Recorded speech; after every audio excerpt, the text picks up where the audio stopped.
দর্শক শুভেচ্ছা, আমন্ত্রণ চট্টগ্রাম 24 বৃহত্তর চট্টগ্রামের সব খবর নিয়ে আপনাদের সাথে আছি আমি জুবাইর মঞ্জুর। পলাতক সাবেক ভূমিমন্ত্রী সাইফুজ্জামান চৌধুরী জাবেদের রাজধানীর গুলশানের দুটি ফ্ল্যাট বুঝে নিয়েছে দুদক। যা চট্টগ্রামের সাবেক এই এমপির অবৈধ সম্পদের একটি অংশ বলছে সংস্থাটি। তবে ফ্ল্যাটটি থেকে মূল্যবান আসবাবপত্র বা সম্পদ আগেই সরিয়ে নিয়েছে বলে ধারণা তাদের। গুলশান 2-এর 66 নম্বর রোডের এই আলিশান বাড়িটির সন্ধান পায় দুদক গত ডিসেম্বরে, যেখানে পালিয়ে থাকা সাবেক ভূমিমন্ত্রী সাইফুজ্জামান চৌধুরীর প্রায় 18 কোটি টাকা মূল্যের দুটি ফ্ল্যাট রয়েছে। আদালত থেকে ফ্ল্যাট দুটি ক্রোকের আদেশের পর এর তত্ত্বাবধানের দায়িত্ব দেওয়া হয় দুদককেই। এরই ধারাবাহিকতায় রোববার সকালে গুলশান পুলিশের সহায়তায় একজন নির্বাহী ম্যাজিস্ট্রেটের উপস্থিতিতে বন্ধ ফ্ল্যাট দুটির তালা ভেঙে ভেতরে প্রবেশ করেন দুদক কর্মকর্তারা। দুদক বলছে, ফ্ল্যাটে মার্সিডিজ বেঞ্চ সহ 8টি বিলাসবহুল গাড়ির চাবি সহ দুর্নীতির নানান আলামত মিললেও আগেই সরিয়ে ফেলা হয়েছে অনেক মালামাল। প্রায় 7-8টা ঘড়ির দামি প্যাকেট আমরা পেয়েছি, ওয়ারেন্টি কার্ডও আমরা পেয়েছি, কিন্তু ঘড়িগুলো এখানে নাই। তারপরে আমরা 5-6টা গাড়ির চাবি পেয়েছি, দামি গাড়ি, মার্সিডিজ বেঞ্চ থেকে শুরু করে আরও অনেক দামি গাড়ি পেয়েছি, যেগুলা চাবি আছে কিন্তু গাড়ি তো নাই। ফ্ল্যাট দুটি নিয়ন্ত্রণে নেওয়ার পর এর রক্ষণাবেক্ষণের দায়িত্বে থাকবে দুদকের সম্পদ ব্যবস্থাপনা বিভাগ।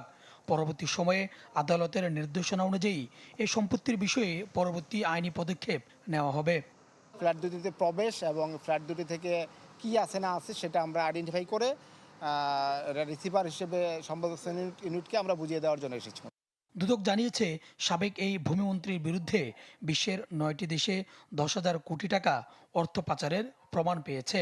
ইতিমধ্যে 30টি মামলায় 500 কোটি টাকা আত্মসাতের তথ্য প্রমাণ দুদকের হাতে। সুলতান মাহমুদ আরিফ, চ্যানেল 24, ঢাকা। বন্যা পরিস্থিতির উন্নতি হওয়ায় চট্টগ্রাম শিক্ষা বোর্ডের স্থগিত হওয়া এইচএসসি পরীক্ষা দ্রুত শুরুর দাবি জানিয়েছেন পরীক্ষার্থীরা। সকালে এই দাবি নিয়ে তারা বোর্ডের চেয়ারম্যান অধ্যাপক আবদুল্লাহ আল মামুনের সাথে দেখা করেন। এ সময় তারা চেয়ারম্যানের হাতে স্মারকলিপি তুলে দেন। দাবি জানিয়ে বলেন, এখন আবহাওয়া পরিস্থিতি ভালো, তাই স্থগিত হওয়া সব পরীক্ষা নেয়ার উপযুক্ত সময়। একই সাথে প্রতি পরীক্ষার মাঝখানে পর্যাপ্ত সময় রাখারও দাবি জানান তারা। জবাবে বোর্ড চেয়ারম্যান তাদের আশ্বস্ত করেন, সকল পক্ষের সাথে আলোচনা করে দ্রুততম সময়ের মধ্যে পরীক্ষা গ্রহণ করা হবে। সরকার পরীক্ষার্থীদের পাশে আছে।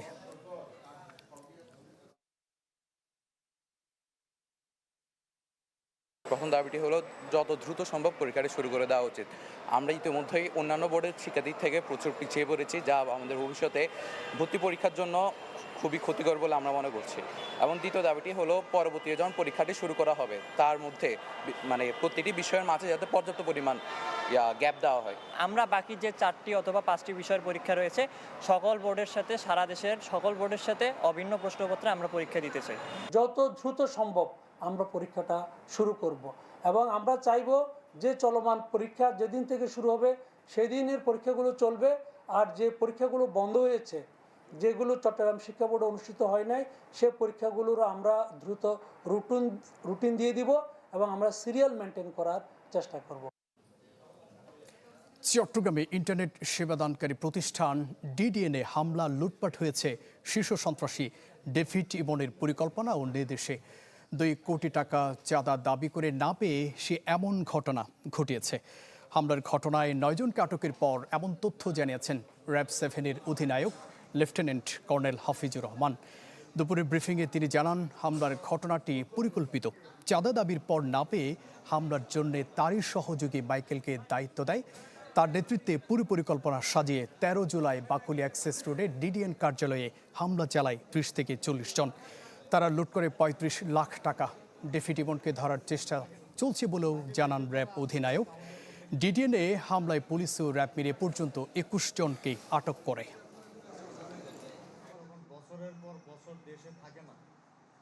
ডেভিড ইমনের নির্দেশে সানি, মাইকেল এবং রাজু, এই 3 জন ব্যক্তি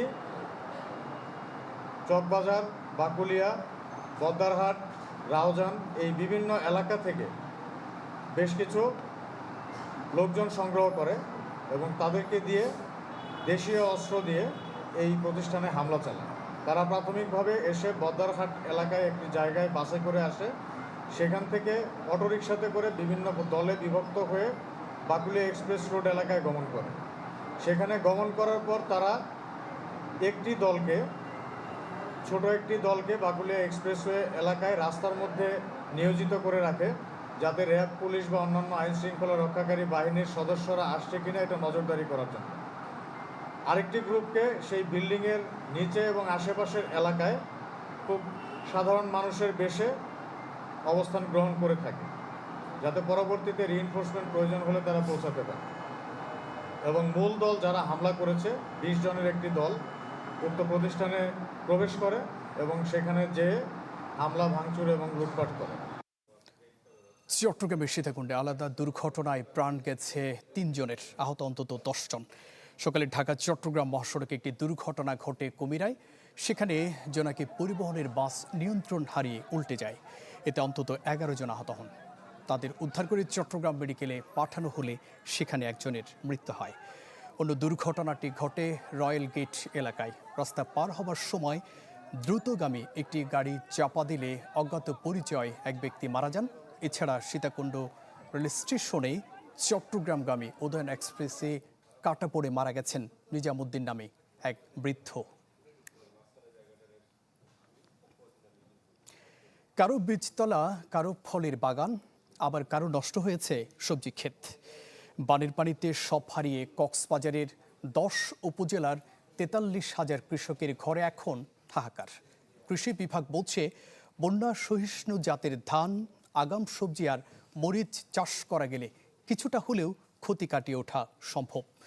আজিব নেহাতের রিপোর্ট, ছবি তুলেছেন রাশেদুল ইসলাম ছোটন। এটি আমনের বীজতলা। সাম্প্রতিক বন্যায় পুরোপুরি নষ্ট হয়ে গেছে। এই চারাগুলো আর রোপণ করা যাবে না। কৃষকরা যেটি বলছেন, তাদের নতুন করে বীজতলা তৈরি করতে হবে, সেখানে চারা হওয়ার পরে রোপণ করা যাবে। এক্ষেত্রে কৃষি বিভাগ যেটি পরামর্শ দিচ্ছে, যেহেতু দুর্যোগ সহনীয় এবং বন্যার পানিতে 10 থেকে 12 দিন ডুবে থাকলেও কিছু জাত রয়েছে যেগুলো সহজে নষ্ট হয় না। শুধু বীজতলাই নয়, সব ধরনের ফসল নষ্ট হয়ে যাওয়ায় বিপাকে পড়েছেন কক্সবাজারের কৃষকেরা। যেমন চকরিয়ার সবচেয়ে বড় সবজি চাষি আমানত শফি 7 একরের তরতাজা ফসল হারিয়ে দিশাহারা। চিন্তা করছেন ক্ষতি পোষাতে স্বল্প মেয়াদি আগাম সবজি চাষ করার। একইভাবে খামারের চারপাশে লাগানো গাছে ঝুলছে শত শত পেঁপে, কিন্তু গাছগুলো সব মরে যাচ্ছে মোহাম্মদ কালুর। কাঁকড়ার ফুলের ছড়ায় ক্ষতির পর নতুন করে বীজতলা তৈরি করছেন চাষিরা। অথচ যে কোনো সময় আবারও হতে পারে বন্যা, ভাসিয়ে নিতে পারে সবকিছু। কিন্তু উঁচু জমি না থাকায় নিরুপায় তারা। বলছেন ঘুরে দাঁড়াতে চান সরকারের সহযোগিতা। এখানে আবার বৃষ্টি পানিতে তুলে নেওয়ার সম্ভাবনা আছে। একটু উঁচু জায়গাতে 2-1 দিনের মধ্যে বিস্তার করার জন্য চেষ্টা করতেছি। আগাম যদি ফলন করতে পারি তাহলে তো আগাম মূল আন্দাজে দাম হয়। আমরা এখন তো এই আবার নতুন করে রোপণ করতে হবে, আমাদের সরকারের কিছু সহযোগিতা দরকার। কৃষি বিভাগের তথ্য মতে জেলায় 4,211 হেক্টর কৃষিজমি পানিতে ডুবেছিল। এর মধ্যে 2,791 হেক্টর জমি ক্ষতিগ্রস্ত হয়েছে।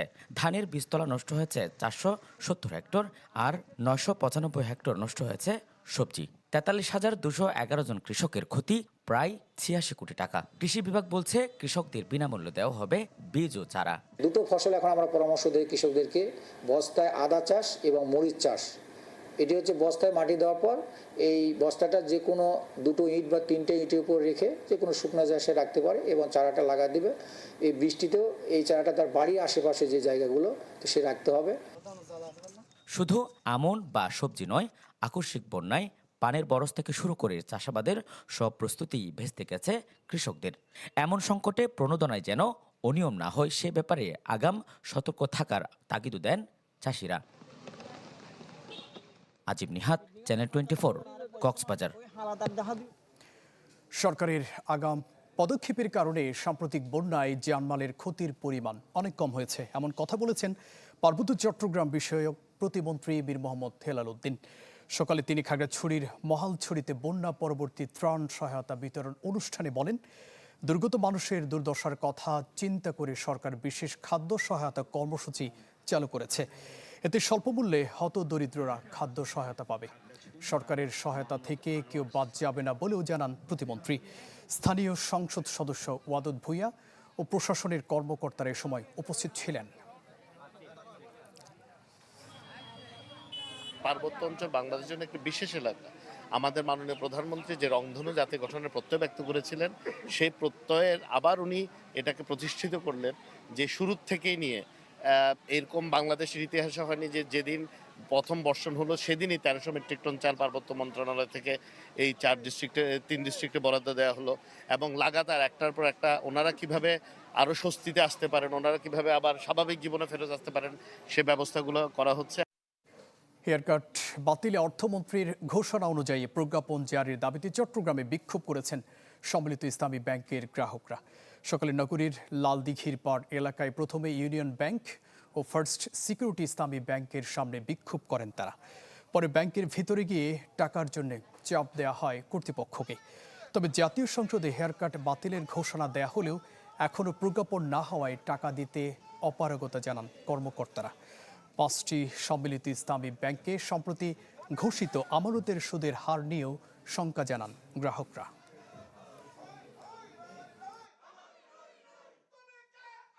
আমাদের আন্দোলনে কর্ণপাত করে তারা হেয়ার কাট থাকবে না বলে একটা ঘোষণা জাতীয় সংসদে দিয়েছেন। এই ঘোষণার প্রেক্ষিতে আমরা ব্যাংকে যখন যোগাযোগ করছি, ব্যাংক কর্তৃপক্ষ আমাদের এটা মানতেছে না। ব্যাংক কর্তৃপক্ষ বলতেছে যে যতক্ষণ পর্যন্ত প্রজ্ঞাপন হবে না আমরা এটা আপনাদেরকে এটা কোনো সুবিধা দিতে পারবো না। একটা প্রজ্ঞাপন এসেছে, আমাদের মার্কেট রেটের সাথে সম্পূর্ণ বৈষম্যমূলক একটা রেট আমাদের এই ব্যাংকগুলোকে দিয়েছে। এই ব্যাংকে যদি এই ধরনের একটা বৈষম্যমূলক রেট থাকে, কোনো নতুন গ্রাহক আসবে না, আর পুরনো গ্রাহকরা এই ব্যাংকে কখনো টাকা রাখতে চাইবে না। গভর্নর মহোদয়ের দৃষ্টি আকর্ষণ করছি, আমাদেরকে একটা প্রজ্ঞাপন দিয়ে দেন, আমরা কি আর আন্দোলন করবো না, ঘরে ফিরে যাব। বন্যা দুর্গতদের ত্রাণ সহায়তা দিয়েছে বান্দরবান পার্বত্য জেলা পরিষদ। সকালে জেলা পরিষদের রেস্ট হাউসে চেয়ারম্যান অধ্যাপক থানজামাল হুসাই বন্যার্তদের হাতে ত্রাণ সামগ্রী তুলে দেন। এ সময় তিনি বলেন, বন্যায় ক্ষতিগ্রস্ত কেউই প্রয়োজনীয় সহায়তা থেকে বঞ্চিত হবে না। এজন্য অসহায় পরিবারগুলোর তালিকা করা হচ্ছে। ইউনাইটেড কমার্শিয়াল ব্যাংকের দক্ষিণ চট্টগ্রাম অঞ্চলের প্রধান মেহেদী হাসান চৌধুরী অনুষ্ঠানে উপস্থিত ছিলেন। এর আগে বিভিন্ন স্থানে ত্রাণ সহায়তা দেয় ইউনাইটেড কমার্শিয়াল ব্যাংক।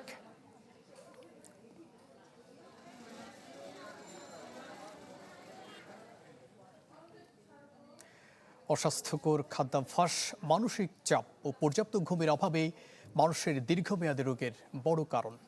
চট্টগ্রামে অনুষ্ঠিত স্বাস্থ্য বিষয়ক সেমিনারে এমন কথা বলেছেন বিশেষজ্ঞ চিকিৎসকরা। নগরীর এলজিডি মিলনায়তনে এই সেমিনারের আয়োজন করে আমেরিকান ওয়েলনেস সেন্টার। একই সাথে সেন্টারের চট্টগ্রাম শাখারও উদ্বোধন করা হয় অনুষ্ঠানে। এতে মূল বক্তা ছিলেন সেন্টারের প্রতিষ্ঠাতা অধ্যাপক ডক্টর মুজিবুল হক। তিনি বলেন, বর্তমানে ডায়াবেটিস, হৃদরোগ, কিডনি, স্থূলতা সহ দীর্ঘমেয়াদী রোগের প্রকোপ বাড়ছে। এর থেকে রক্ষা পেতে হলে মানুষকে সচেতন হতে হবে। চট্টগ্রামের civil surgeon doctor Jahangir Alam Chowdhury ছাড়াও বিশেষজ্ঞরা আলোচনায় অংশ নেন। খাগড়াছড়িতে কিশোরীদের বয়ঃসন্ধিকালীন স্বাস্থ্য পরিচর্যা বিষয়ক কর্মশালার আয়োজন করেছে সেনাবাহিনী। সকালে জেলা সদরের ভাইবোনছড়া বালিকা উচ্চ বিদ্যালয়ে এই আয়োজন করে খাগড়াছড়ি জোন, যাতে বয়ঃসন্ধিকালের পরিবর্তন এবং করণীয় নিয়ে দিক নির্দেশনা দেন চিকিৎসকরা। 200 শতাধিক পাহাড়ি বাঙালি কিশোরী অংশ নেয় এ কর্মশালায়। পরে তাদেরকে বিনামূল্যে স্যানিটারি ন্যাপকিন ও গাছের চারা দেওয়া হয়। খাগড়াছড়ির সদর জোনের commander lieutenant colonel Mohammad Aminur Rahman এতে উপস্থিত ছিলেন।